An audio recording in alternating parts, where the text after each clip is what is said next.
Here we are in the new game. I believe this is game 6 in my attempt to come back to the rating of 2000 plus on the Chess Rapid. And this is the first game in which I faced the opponent who is above 1900 in rating, and also the game in which I myself have reached 1900. So after this game there is only 100 points to go to reach my goal.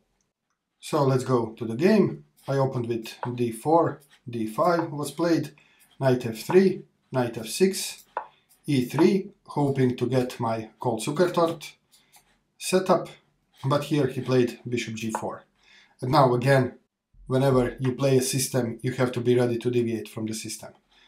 So in the situation like this, when the black goes for the early development of the light square bishop, it doesn't make sense to go for the setup. You have to start playing for the weaknesses he left behind. When moving this bishop away, the obvious weakness left behind was this b3 pawn, so the idea is to play on this weakness, usually by bringing the queen to b3, and then you're attacking this weakness, and also you're attacking the d pawn, and then you just continue playing chess from there. So for this reason I went for c4, opening way for my queen and also grabbing space, etc. He played e6 here, I played queen to b3. Now you can notice two things here. First, I'm attacking the pawn, and secondly, I'm unpinning the knight. So my knight is no longer pinned. So already here I'm planning my next move with the knight on e5, maybe immediately, maybe later.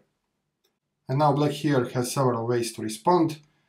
Basically I think there are three main ways. One is just to push on b6, which is the weakest response. Another one is to take the knight here, which is a little bit complicated, but in this case I can just go on and take the pawn.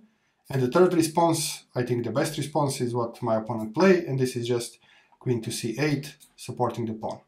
And now there is no reason not to play with the knight, so knight to e5, hitting the bishop. And I think the best move here for black is just to retreat the bishop back, and then I can just continue my normal development. But in this position, black didn't play this, but rather he took the pawn, which okay, just helps me develop my bishop. And then he played bishop to d6. So he's going for the development, but now I can grab the bishop, I have the bishop pair. The position can be opened because you can see that the center is very fluid, so I could have some advantage with my bishop pair. He now took the knight on g4, and now I made a little mistake because I was afraid of him grabbing this pawn.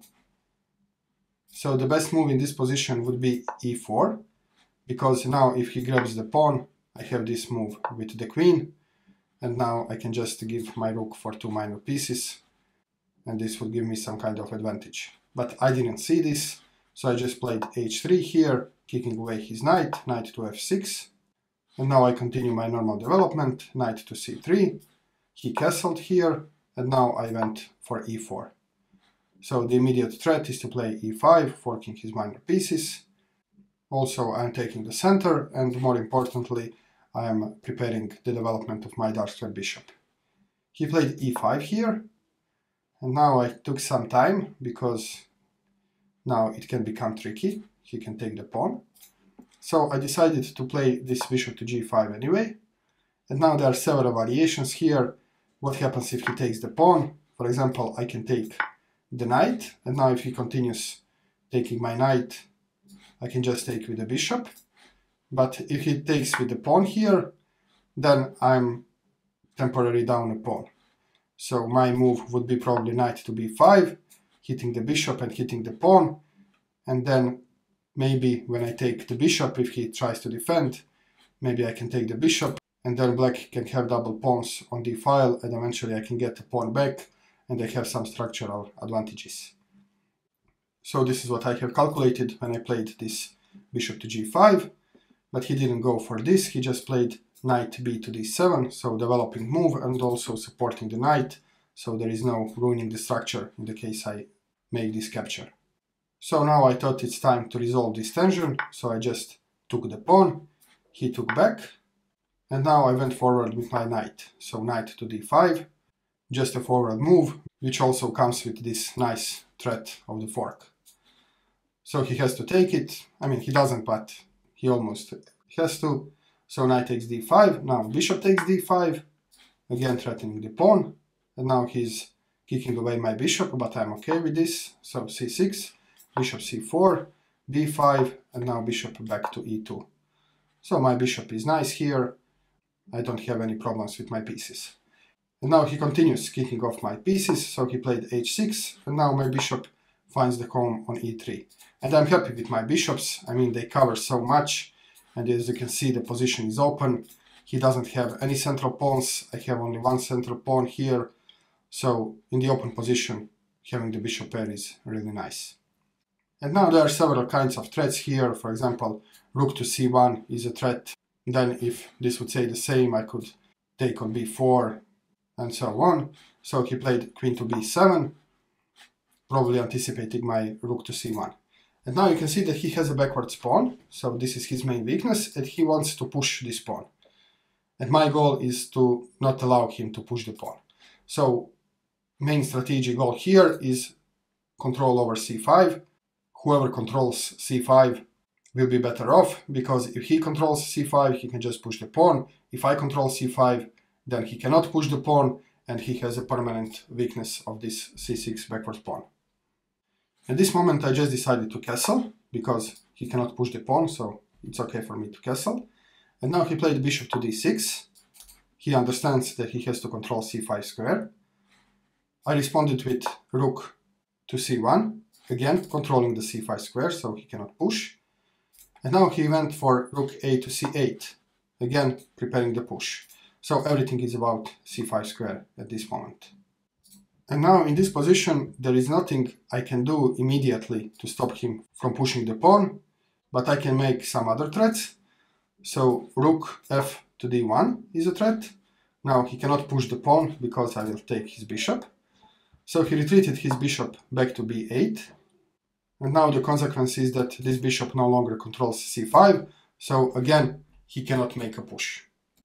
And now my evaluation is that the situation on the queen side is pretty much resolved. So I decided to play on the other side of the board, and I went for f4. The idea of f4 is twofold. First is to stop the knight jumping here on e5. So I'm kind of dominating the knight here. Because, for example, later on I can play queen to d3 and then hitting the knight, and his knight cannot jump forward if I do this.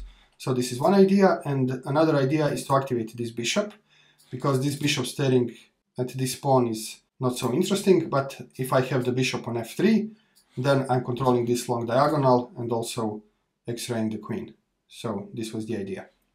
He played a5 here, which I thought he will play, because there is actually not much else he can play, and I had the move ready, and I immediately played a4. Because this pawn is pinned, he cannot take because his queen is hanging. So he closed the position, and this is okay for me for several reasons. First, this gives me some squares for my light square bishop. So this c4 square is no longer controlled by him. And the second reason is that the play on the queen side is now pretty stabilized, and I can focus my play on the center and on the king side. So I continued with bishop to f3, he played knight f6, and I pushed the pawn e5. And now he decided to play knight to d5, which loses the pawn, but on the other hand, it does give him some activity. Because in this position, I mean, if he just goes back, his pieces are terrible. His bishop doesn't have any future, I'm controlling everything, his knight is here stuck, so maybe giving up the pawn is not such a bad idea. So he played knight to d5, and now I thought I was winning a pawn, but actually very soon I will make a blunder, which will go unpunished. So let me show you. I took the knight, he took with the c pawn, and now I was calculating, and I thought, okay, I can take this. If he takes, I take with the rook, and this c1 rook doesn't hang because it's protected by the bishop. So my calculation is that I'm just winning a pawn. But in fact, I missed one move. So let me show you. So this is how the game went. I took on d5 with the queen, he took back, I took with the rook, and now I think he made a mistake because he captured immediately. He saw this before. So if he were to stop here and think, maybe he would find a move. I'll give you a few seconds to pause the video and find the winning move for black here, which I have missed and he also missed. So the move here is bishop to a7. And now he's spinning my bishop and also attacking my rook. So whatever I do, I lose either piece or the exchange.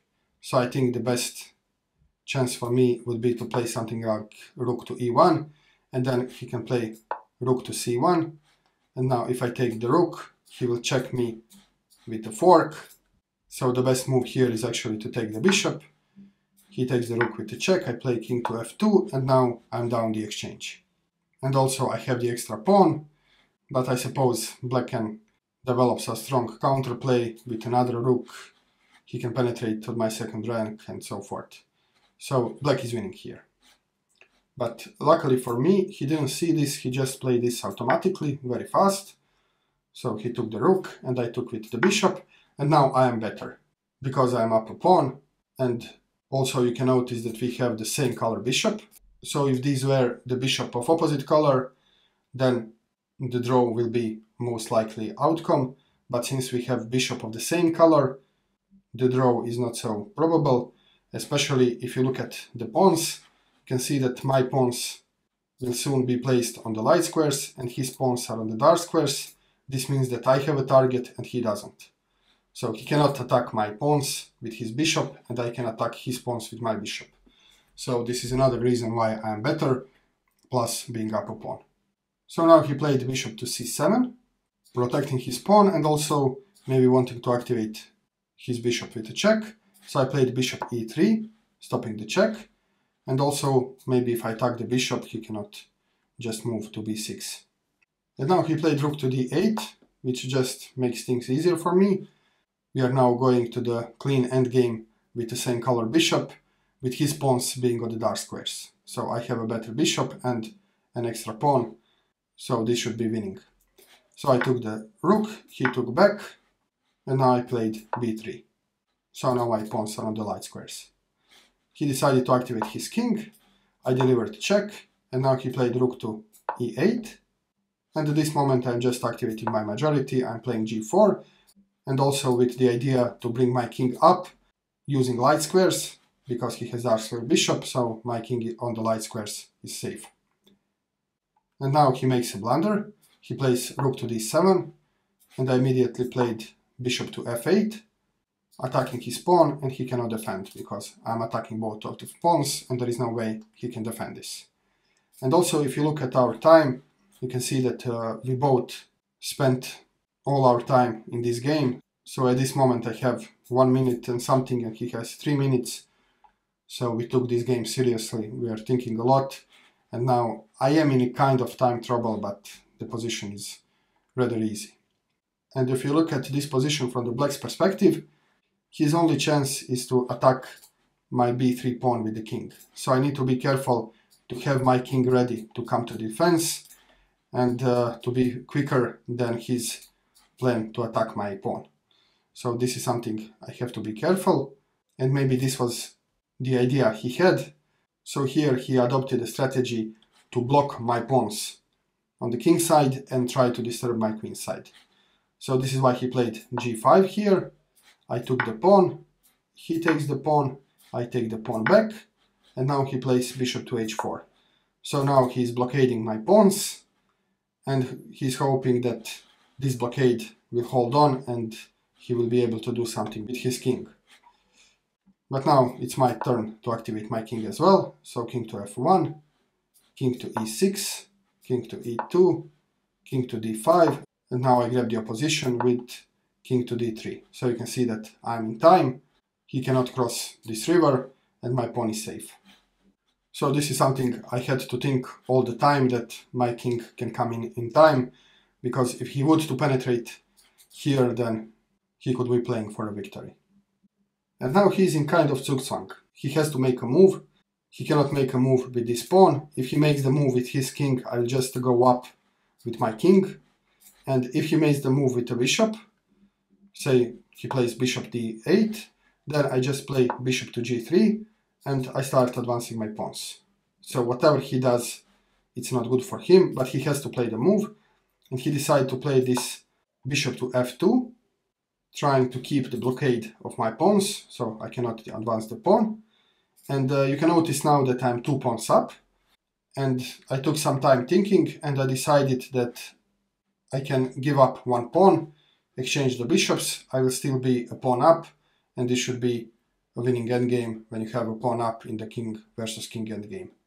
So I played bishop to e3, and now he has to take, otherwise I will just take his pawns. So he has to take, I take, he takes my pawn. Okay, I gave 1 pawn back, but still I'm up a pawn and I have the opposition. So from here I'm just pushing the pawn, he plays f6, I'm pushing, e6, king e4, keeping the opposition, king f7, king f5, keeping the opposition, king g7. And now the idea how to win these kind of endgames is to distract the king by allowing him to take one of your pawns, and in the meantime I can just run on the other side of the board. So from this point it's really easy, so let me just quickly go through the moves here. So now first I exchange 1 pawn, and now I allow him to take my pawn, and in the meantime I'm on the other side of the board, and there is nothing he can do. I have 2 pawns. If there were only 1 pawn, maybe in some situations he could draw, but with 2 pawns it's just too much. So at this moment my opponent resigned, and I got my 1900 rating. And overall I think I played a good game. There was this one blunder which both me and my opponent missed. If you remember, it was this move bishop to a7, which is not easy to see when you calculate the combination, but if my opponent were to stop and not automatically capture the rook, maybe he could have found it, but luckily for me he didn't. I won the game, and this is just how chess works. So thank you for watching, and I will see you in the next video. Cheers!